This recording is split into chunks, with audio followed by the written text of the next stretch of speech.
بسم اللہ الرحمن الرحیم۔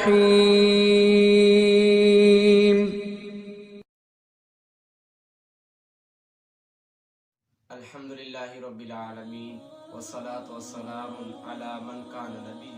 آدم بین الماء وعلی آلہ واصحابہ اجمعین، اما بعد فاعوذ باللہ من الشیطان الرجیم، بسم اللہ الرحمن الرحیم۔ فرمان مصطفیٰ صلی اللہ تعالیٰ علیہ وآلہ وسلم ہے، جس نے مجھ پر شب جمعہ اور جمعرات کی درمیانی رات کو مجھ پر تین بار درود پاک پڑھا، اللہ تبارک و تعالیٰ اس پر اس جمعرات کی درمیانی رات کو جمعہ اور جمعرات کی درمیانی رات کو اس کے گناہ معاف فرما دیتا ہے۔ آج میں آپ کے سامنے بہت ہی اچھی حدیث مبارکہ لے کے آیا ہوں، اور یقیناً نبی کریم رؤوف الرحیم صلی اللہ تعالیٰ علیہ وآلہ وسلم کی سیرت بہترین سیرت ہے، اور جس کی پیروی کرنا باعث نجات ہے۔ یعنی حضور نبی کریم صلی اللہ تعالی وسلم کے بارے میں فرما رہے ہیں کہ حضور نبی کریم صلی اللہ تعالی وسلم کی سیرت سب انبیاء اکرام، سب صحابہ اکرام، سب سے بہترین سیرت ہے، اور اس پر عمل کرنا سب کے لیے نجات ہے، جنت ملنے کا باعث بن سکتی ہے، جنت ملتی ہے اس سیرت پر عمل کرنے سے،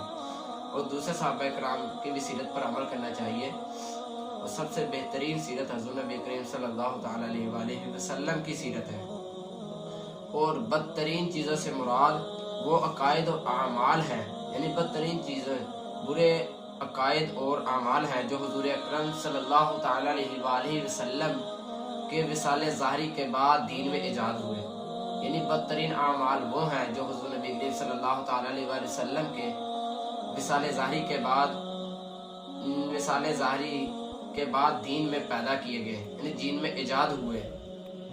اور وہ بدترین اعمال ہیں۔ اور بدعت کا لغوی معنی ہے ہر وہ نئی چیز اور شرعی طور پر ہر وہ نیا کام، وہ نئی چیز جو حضور پاک صلی اللہ تعالی علیہ وآلہ وسلم کے زمانہ مبارک کے بعد ایجاد ہوئی تھی۔ یعنی بدعت کا بیان فرما رہے ہیں کہ بدعت ہر وہ نئی چیز اور ہر وہ نیا کام جو حضور نبی کریم صلی اللہ تعالی علیہ وآلہ وسلم کے زمانہ مبارک، یعنی جو آپ صلی اللہ علیہ وسلم کا زمانہ گزر گیا اس کے بعد ایجاد ہوئی، آپ صلی اللہ علیہ وسلم کے وصال ظاہری کے بعد ایجاد ہوئی، اسے بدعت کہتے ہیں۔ کئی بدعتیں تو اچھی ہیں، انہیں بدعت حسنہ کہتے ہیں، ان کے بارے میں آگے بیان ہو رہا ہے۔ بدعت کی تعریفات میں زمانہ نبوی کی قید لگائی گئی ہے۔ زمانہ نبوی یعنی جو بدعت ہے اس کے زمانہ نبوی کی قید لگائی گئی ہے، چنانچہ خلفائے راشدین رضی اللہ تعالی علیہ وآلہ وسلم کے پاکیزہ دور میں ایجاد شدہ نئے کام کو بھی بدعت کہتے ہیں۔ یعنی حضور نبی کریم صلی اللہ علیہ وسلم کے وصال ظاہری کے بعد صحابہ کرام کے دور میں بھی جو بدعتیں ایجاد ہوئیں، جو کام برے ایجاد ہوئے، انہیں بھی بدعت کہا جاتا ہے۔ اور اس کے دو صورتیں ہیں، ایک تو بدعت حسنہ ہے اور ایک بدعت سیئہ۔ بدعت حسنہ جو اچھی بدعت ہے، اور بدعت سیئہ جو بری بدعتیں ایجاد ہوتی ہیں۔ بدعت حسنہ ہر وہ نیا کام جو اصول شرع یعنی قرآن و حدیث کے خلاف نہ ہو، موافق ہو، مخالف نہ ہو۔ اس کے بارے میں بتایا گیا کہ بدعت حسنہ ہر وہ نیا کام جو قرآن و حدیث کے موافق و مخالف نہ ہو، اور بدعت سیئہ کا بیان کرتے ہیں کہ ہر وہ نیا کام جو قرآن و حدیث کے مخالف و موافق نہ ہو، یہ بدعت سیئہ ہے۔ اس حدیث میں کل بدعت ضلالہ سے مراد دوسری قسم ہے، یعنی ہر وہ نیا کام جو قرآن پاک، حدیث شریف، آثار صحابہ یا اجماع امت کے خلاف ہو، وہ بدعت سیئہ اور گمراہی کہلاتی ہے۔ یعنی ہر وہ نیا کام جو قرآن حدیث اور آثار صحابہ یا اجماع امت کے خلاف ہو، وہ بدعت سیئہ اور گمراہی ہے۔ یہ بدعت بری بدعت ہے اور گمراہی بھی ہے۔ اور جو نیا کام اچھا ہو، اس میں کسی کے مخالف نہ ہو، تو وہ کام مذموم نہیں، یعنی حضور جیسے حضرت عمر رضی اللہ تعالیٰ عنہ نے تراویح کی جماعت کے متعلق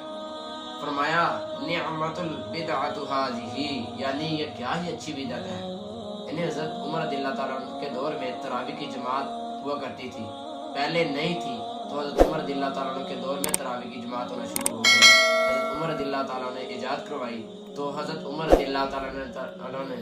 اس کی طرف دیکھ کر ارشاد فرمایا نعمت البدعۃ ھذہ، یعنی یہ کیا ہی اچھی بدعت ہے، اسے اچھی بدعت کہتے ہیں، یہ بری بدعت نہیں ہے، کیونکہ تراویح کی پہلے جماعت نہیں ہوتی تھی، پھر بعد میں جماعت ہونا شروع ہو گئی، اسی طرح یہ اچھی بدعت ہے، بری بدعت نہیں ہے۔ اسی طرح ایک اور میں آپ کے سامنے حدیث مبارکہ پیش کرنے لگا ہوں، تکلیف اور گناہوں کا مٹنا، یعنی جو تکلیف ہوتی ہے اور گناہ ملتے ہیں اس کو مٹ جانا، ان کا مٹ جانا۔ عن ابی سعید الخدری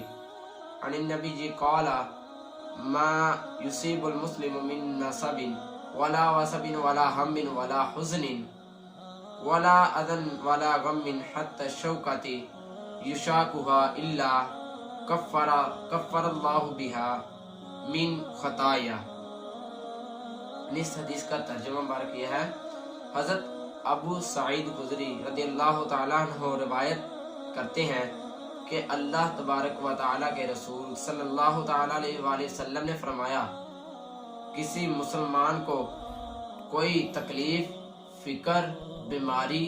ملال، اذیت اور کوئی غم نہیں پہنچتا یہاں تک کہ کانٹا جو اسے چبھے، مگر اللہ تبارک و تعالیٰ ان کے سبب اس کے گناہوں کو مٹا دیتا ہے۔ سبحان اللہ۔ حضرت ابو سعید خدری رضی اللہ تعالیٰ عنہ فرماتے ہیں کہ حضرت نبی صلی اللہ علیہ وسلم نے فرمایا کہ کسی مسلمان کو کوئی فکر، ملال، اذیت جب اس وقت تک نہیں پہنچتا، غم نہیں پہنچتا یہاں تک کہ کانٹا جو اللہ تبارک و تعالیٰ جو کانٹا اسے چبھے، مگر اللہ اس کے سبب اس کے گناہوں کو مٹا دیتا ہے۔ یعنی جو کوئی آپ کو بیماری پہنچتی ہے اس سے پہلے ہی اللہ تبارک و تعالیٰ اس بندے کے گناہوں کو مٹا دیتا ہے۔ حضرت سیدنا عائشہ رضی اللہ تعالیٰ عنہ فرماتی ہیں کہ سرور کونین، ہم غریبوں کے دلوں کے چین، صلی اللہ تعالیٰ علیہ وآلہ وسلم نے فرمایا کہ جب مومن بیمار ہوتا ہے، یعنی جب مومن بیمار ہوتا ہے تو اللہ عز و جل اسے گناہوں سے ایسا پاک کر دیتا ہے جیسے بٹی لوہے کے زنگ کو صاف کر دیتی ہے۔ یعنی اس حدیث مبارکہ میں ہے کہ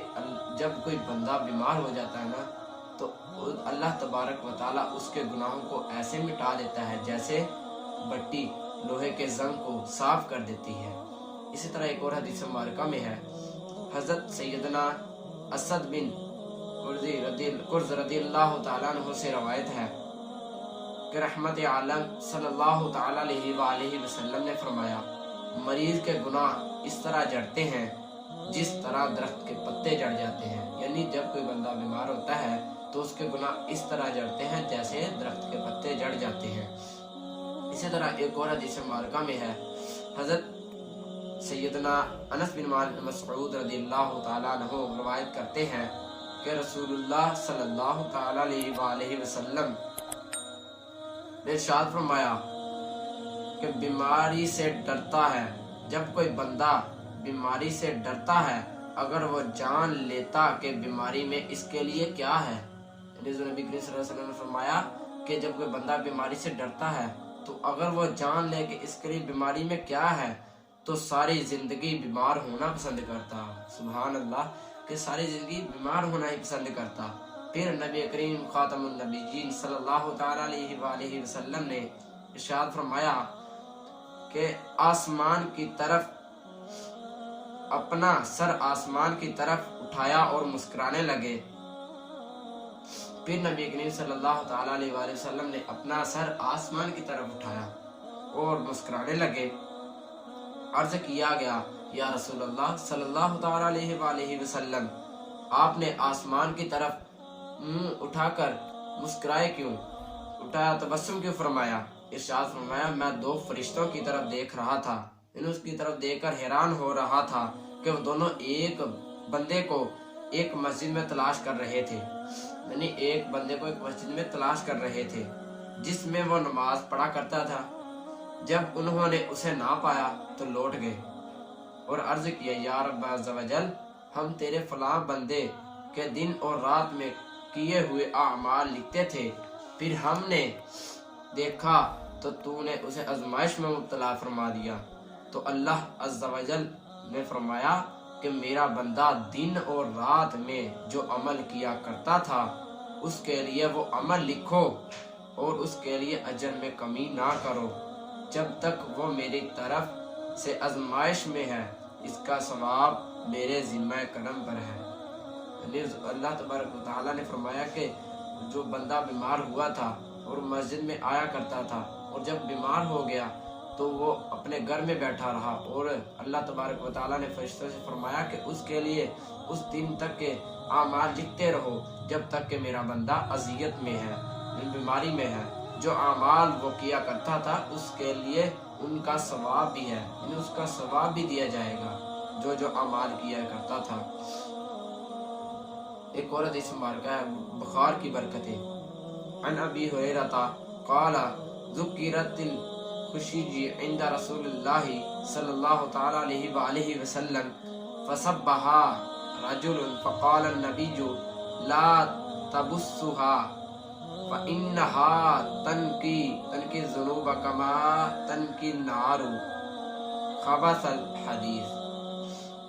اس حدیث مبارکہ میں ارشاد فرمایا گیا کہ حضرت ابو ہریرہ رضی اللہ تعالیٰ عنہ روایت کرتے ہیں کہ حضور نبی کریم خاتم النبیین صلی اللہ تعالیٰ علیہ وآلہ وسلم نے بخار کا ذکر کیا گیا تو ایک شخص نے بخار کو برا بھلا کہہ دیا، تو حضور نبی کریم خاتم النبیین صلی اللہ تعالیٰ علیہ وسلم نے فرمایا بخار کو برا بھلا نہ کہو، اس لیے کہ یہ تو گناہوں کو اس طرح چاڑ دیتا ہے جیسے آگ لوہے کو زنگ کو ختم کر دیتی ہے، لوہے کی میل کو دور کر دیتی ہے۔ حضور نبی کریم صلی اللہ تعالی علیہ وسلم نے بخار کی فضیلت کے بارے میں ارشاد فرمایا کہ بخار کے بارے میں برا بھلا نہ کہو، نہیں اگر کسی بندے کو بخار چڑھ جاتا ہے تو اس کے بارے میں برا بھلا نہ کہو کہ یہ تو بخار مجھے ہو گیا، یہ کیسے ہو گیا، وہ کیسے ہو گیا، ایسے نہ کہو، کیونکہ حضور نبی کریم خاتم النبیین صلی اللہ تعالی علیہ وسلم نے فرمایا کہ بخار کو برا بھلا نہ کہو، کیونکہ بخار تو گناہوں کو اس طرح جاڑ دیتا ہے جیسے لوہے کو آگ چاڑ دیتی ہے، لوہے کے میل کو آگ چاڑ دیتی ہے۔ ایک حدیث میں روایت ہوا، ایک اور حدیث میں ہے کہ حضرت سیدنا ابو درداء رضی اللہ تعالیٰ عنہ سے روایت ہے کہ میں نے رحمت عالم صلی اللہ تعالیٰ علیہ وآلہ وسلم کو فرماتے ہوئے سنا،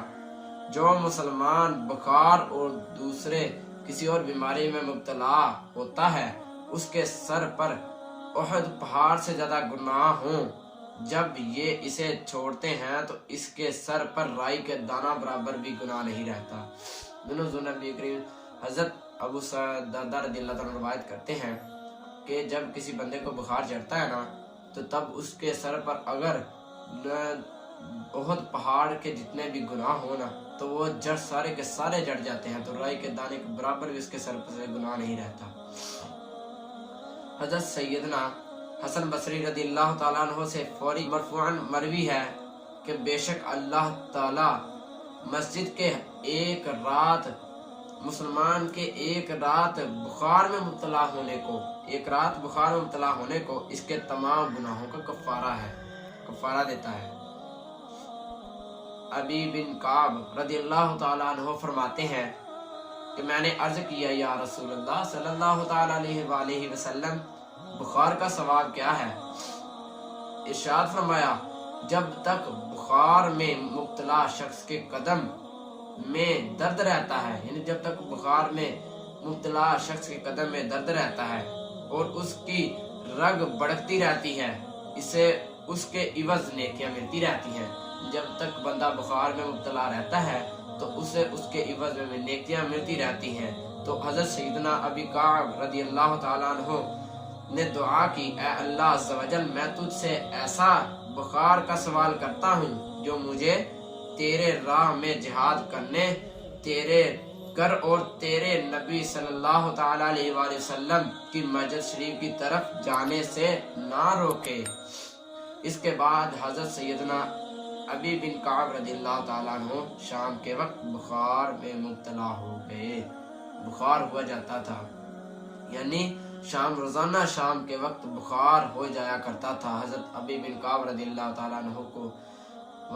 سبحان اللہ، یہ حضرت ابی بن کعب رضی اللہ تعالیٰ عنہ نے اس حدیث مبارکہ کو سن کر کس وجہ سے اپنے لیے دعا کی تھی، ثواب کی نیت سے۔ اسی طرح اگر کسی کو بخار چڑھ جائے تو اسے برا بھلا نہیں کہنا چاہیے۔ جزاک اللہ خیرہ۔